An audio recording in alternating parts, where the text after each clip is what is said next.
Welcome to step 2, recognizing your what. So thus far, we've set your why of wanting to achieve financial independence, why you want to be separate from having to worry about money, working a job you hate, things of that nature.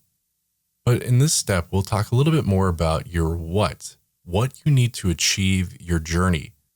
In other words, if we're going to use the metaphor of your dream being at the top of a mountain and your why as to why you are climbing that mountain, well, then the what is the tools you'll need to climb the mountain, what you need to support you on your journey and help you to achieve it.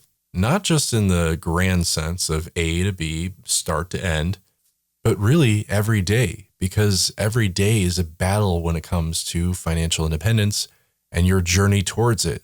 Every step up that mountain is going to be harder than the last because you're carrying the weight of what came before. But at the same time, every step is also going to be easier.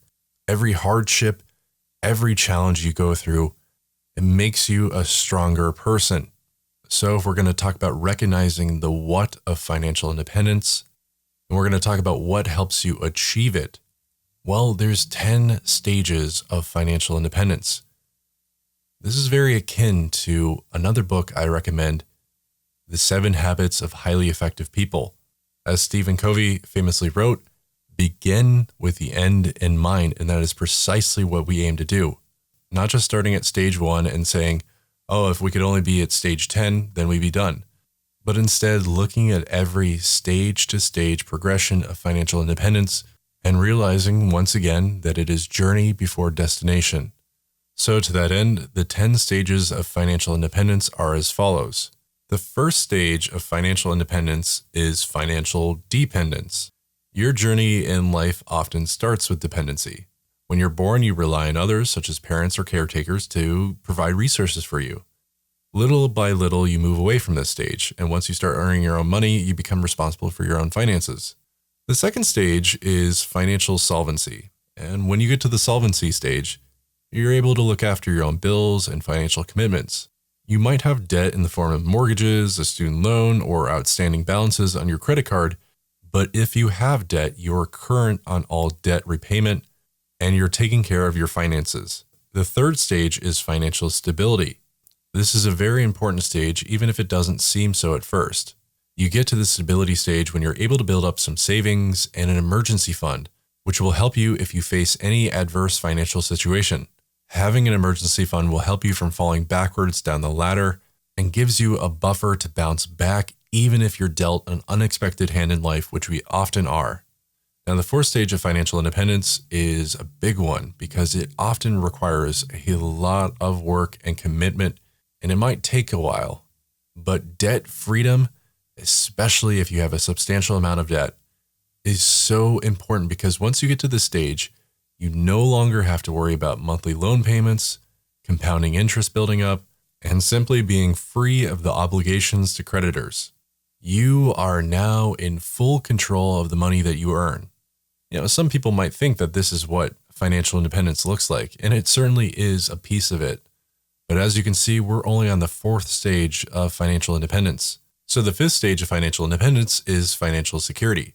To get to this stage, you need to have some of your essential annual expenses covered by income not coming from your 9-to-5 job or whatever job that you have. This can be rental income, investments, or any other type of income stream that you created that generates enough money to cover at least some of your utilities, your groceries, your insurance. And quite simply, the more of this you have coming in, the higher your financial security. Stage 6 of financial independence is financial independence. You have achieved financial independence once you have enough income from sources other than your primary job to cover all of your financial needs. What this means is that you can maintain your current lifestyle, what you're spending money on right now, from just your investments or the other income streams that you've created. And you're not dependent on a job. This doesn't mean that you have to stop working though, but it does mean that you have the option to quit. And it gives you peace of mind in case you're worried that you might lose your job or you just don't like your job anymore. or you just want to do something different. Step 7 and 8 are having assets worth 5 and 10 years, respectively, of current annual expenses. Annual expenses are what you spend in a year, be that on rent payments or groceries or just fun money or anything like that. Money that you're not going to see again. Whereas assets are things that you own that make you more money. You might own a car, but because the car depreciates at a pretty substantial amount, well, it's not an asset. It's more of a liability because you are losing money by holding it. This is in contrast to real estate, which is more of an asset because over time, it's much more likely that your real estate will gain in value, thereby making it an asset. How this relates to the stages of financial independence is that steps 7 and 8 are having assets worth 5 and 10 years of current annual expenses, respectively. Step 9 is financial freedom.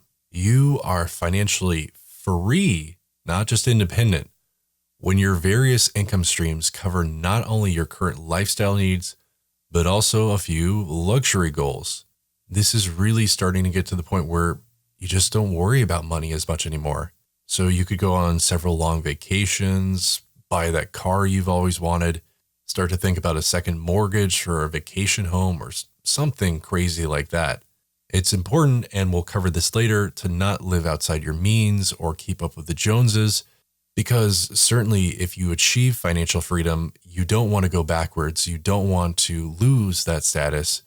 You want to be smart about it, and we'll talk about that. But it is your life. It is your goals. It is your dream.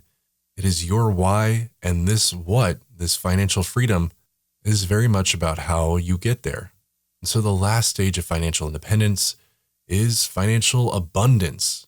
And really, there isn't much separating financial freedom from financial abundance, other than the fact that I think financial abundance is what most people think of as rich. But understand that there's a difference between being strictly rich and being truly wealthy. Rich people have money, sure, but being wealthy means understanding how to have that much money and keep it and grow it some more. You see, the final piece of financial independence is detaching yourself from this cult of money, realizing that money is not the end-all be-all to this life. And sure, having it helps, but truly living well, that requires seeing there's more to life than what we can materially acquire. So for your ready, set plan for this step, write in your notebook each of these stages, where you think you are, and also what defines each stage to you. What does financial abundance look like to you? Maybe you think I'm wrong and life is defined by how many Ferraris you have in the garage. Well, more power to you. But also understand what stages like debt freedom look like to you, especially if you have lots of debt right now. What would that feel like? What does that do for you? Maybe this is the sort of affirmation that you need to be repeating to yourself every day. Imagining what it would look like when you're not dependent on your job, or finding different ways to have income streams coming in that you don't have to manage every day. Having money make you money. What does that look like? This is how you recognize your what, the what of your financial independence journey, and how it defines and reinforces your why. So in the next step, we're going to put together everything we've talked about so far and start to visualize your financial dreams.